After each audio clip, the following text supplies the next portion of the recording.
Весь час повномасштабного вторгнення Україна говорить зі світом мільйонами голосів. Політиків, дипломатів, українців за кордоном. Одні з найгучніших голосів – це наші співаки. Ой, у лузі червона калина.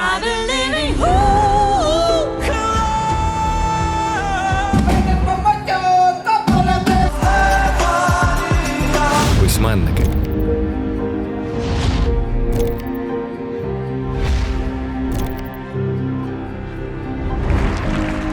Yes, we are strong and grateful for your support and your admiration. Culture is not just about pleasure. Culture is more about values. Culture is more about our identity. These are the markers that help us navigate this world. Митці, медійники, фотографи, дизайнери. Тож як українська культура розповідала Європі про те, ким ми є насправді? І як українська культура м'якою силою допомагала мобілізовувати підтримку ЄС, щоб допомогти нам вистояти та отримати кандидатство на членство в ЄС? In fact, I see a lot of interest in our culture and acceptance. Because our culture in Ukraine as a whole expresses exactly the same values. The same beliefs that absolutely resonate with European diversity of experience.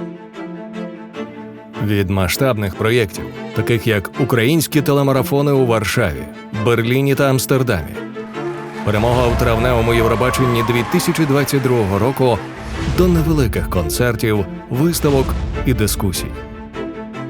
Все це просуває Україну такою, якою вона є насправді. Україна завжди була частиною європейського культурного простору. І тепер її голоси лунають гучніше. As early as February 25th, we joined the information war, namely, we started negotiations with international partners, including the European Film Academy, and we are waging a war with our stories, narratives, and images against those who are trying to silence our voices. Good evening, Europe! Одним із найефективніших культурно-дипломатичних інструментів стали телемарафони Save Ukraine на підтримку України. Today, we are uniting with the whole world for an international charity marathon. Thank you for joining us for Save Ukraine, #StopWar. Перший телемарафон провели у березні у Варшаві, другий – наприкінці травня у Берліні. Третій телемарафон під назвою Embrace Ukraine провели наприкінці червня в Амстердамі на підтримку інтеграції України в ЄС. Це проєкт, створений 1+1 Медіа, Атлас Фестивал та Суспільне мовлення за підтримки Міністерства закордонних справ та Міністерства культури та інформаційної політики України. Також до створення долучались національне телебачення у тих країнах, де проходив телемарафон. Together, we decided that it was very important to organize the first Ukrainian telethon, which would not only become a charity platform for raising funds for humanitarian aid, but also show that Ukraine is a strong and absolutely European nation. It was also very important for us to show that our country's experience is important for Europe. Перший телемарафон у Варшаві 27 березня подивилося 80 мільйонів глядачів з усього світу. Для порівняння, Євробачення того року подивилося близько 160 мільйонів. We had only 2 weeks, and absolutely all the preparations took place in the Zoom. Few people believed that with a very limited budget and with such a limited time for production, it was even possible. Телеверсію кожного з марафонів транслювали більш ніж на 30 європейських телеканалах та світових OTT-платформах.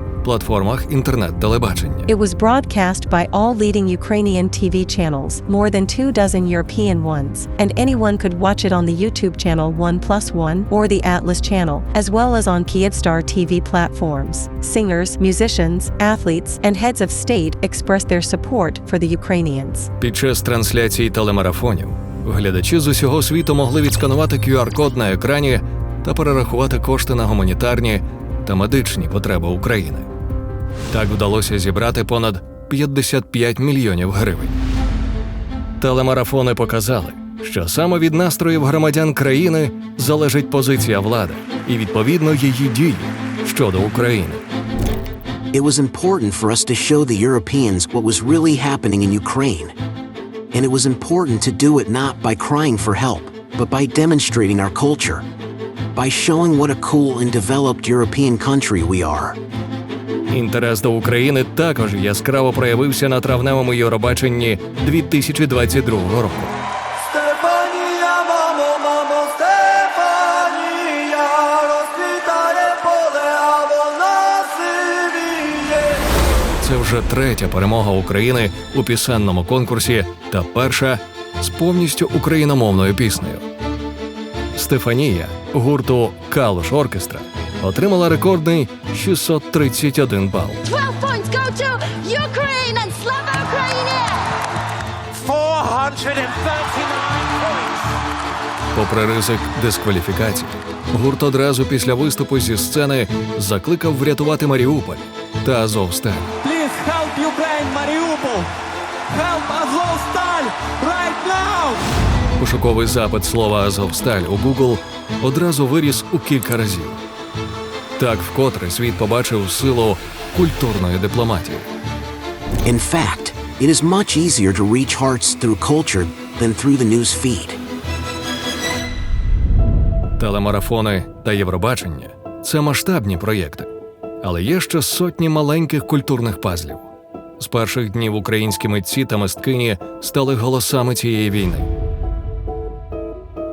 Через виставки, театральні вистави та концерти вони розповідали Європі про те, що відбувається в Україні. We, as Atlas Festival, made a joint collaboration with a very big Czech festival Rock the People. One day, the festival had a Ukrainian stage called Atlas Stage, where only Ukrainian artists performed.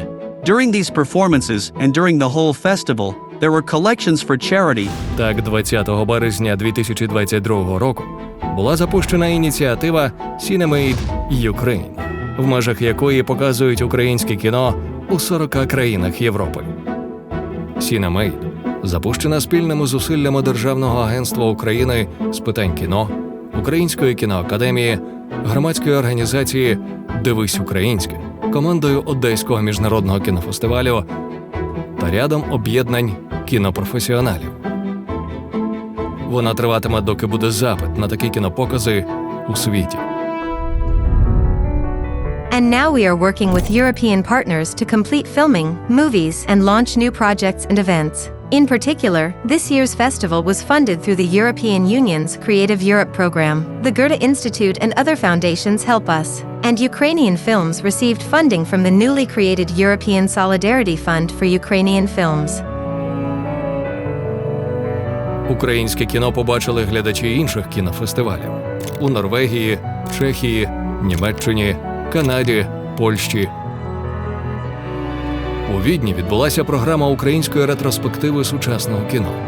У Великобританії відбувся місяць українського кіно. Окремі фільми здобули численні нагороди на міжнародних фестивалях.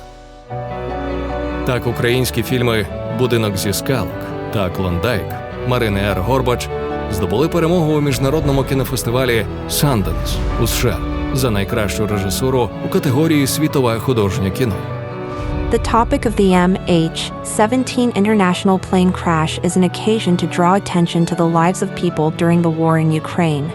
This prestigious film award means that we have succeeded in bringing viewers to the other side of their news feeds. I see this victory as a small drop in Ukraine's long struggle. «Будинок зі скалок» також отримав головну нагороду на фестивалі кіно про права людини «Єдин світ» у Празі та переміг у документальному конкурсі на Гетеборському кінофестивалі. Велику роль грають також українські письменники та письменниці. Наприклад, у 2022 році Гаська Шиян стала одним із 5 хедлайнерів українського національного стенду на найбільшому у світі Франкфуртському міжнародному книжковому ярмарку. Однією з помітних книжок цієї авторки є «За спиною». У 2019 році саме за цю книгу Гаська Шиян першою в Україні отримала літературну премію ЄС. The literature of Europe is very multilingual and multicultural. Translations help us to immerse ourselves in contexts in the multitudes of different countries, as well as to tell our stories. Therefore, it is important that the EU Prize for Literature makes Ukrainian literature visible. Our books remind us that Russia's war against Ukraine did not begin on February 24, 2022, but much earlier. And they help us reflect on emotions, on the lives of various Ukrainians during the war. It is invaluable for us, Ukrainian authors, to be heard. Ці активності формують сприйняття України з нуля на європейській культурній мапі. Russians are deliberately destroying our culture because it is our identity, an important component of our subjectivity. They realize this. That's why in Kharkiv and other cities, dozens of schools, universities, historical buildings, everything that reproduced the landscape of culture and our cultural heritage for us were deliberately destroyed from the very beginning. We need to stay the course and continue to promote our culture in Europe. We have a huge potential that we want to show the whole world.